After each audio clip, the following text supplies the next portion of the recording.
இன்னைக்கு நான் டிஃப்ரெண்டான பிரியாணி தான் செஞ்சு காட்ட போறேன். இது பலாக்காய் பிரியாணி. வாங்க இப்போ எப்படி செய்யறதுன்னு பார்க்கலாம். பலாக்காயை கழுவிட்டு சின்ன சின்ன துண்டா கட் பண்ணி வச்சுக்கோங்க.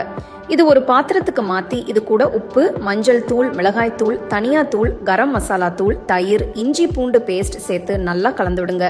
பொரிச்ச வெங்காயம், நறுக்குன கொத்தமல்லி, புதினா சேர்த்து மறுபடியும் கலந்துட்டு 30 நிமிஷம் ஊற விடுங்க. பாத்திரத்தில் தண்ணி ஊற்றி கொதிச்சதும் உப்பு சேர்த்துட்டு ஊற வச்ச பாஸ்மதி அரிசியை சேர்த்து இது கூட பிரியாணி இலை, பட்டை, கிராம்பு, ஏலக்காய், நட்சத்திர சோம்பு சேர்த்துக்கலாம். முக்கால்வாசி அரிசி வெந்ததும் தண்ணியை வடிச்சிடுங்க. குக்கரில் நெய், எண்ணெய் ஊற்றி பிரியாணி இலை, ஷாஹி ஜீரா, கல்பாசி, ஜாவ்த்ரி, பட்டை, கிராம்பு, ஏலக்காய், நட்சத்திர சோம்பு சேர்த்துக்கலாம். நறுக்குன வெங்காயம், பச்சை மிளகாய் சேர்த்து பொன்னிறமாக வதக்குங்க. நறுக்குன தக்காளி, பலாக்காயை சேர்த்து மிக்ஸ் பண்ணுங்க.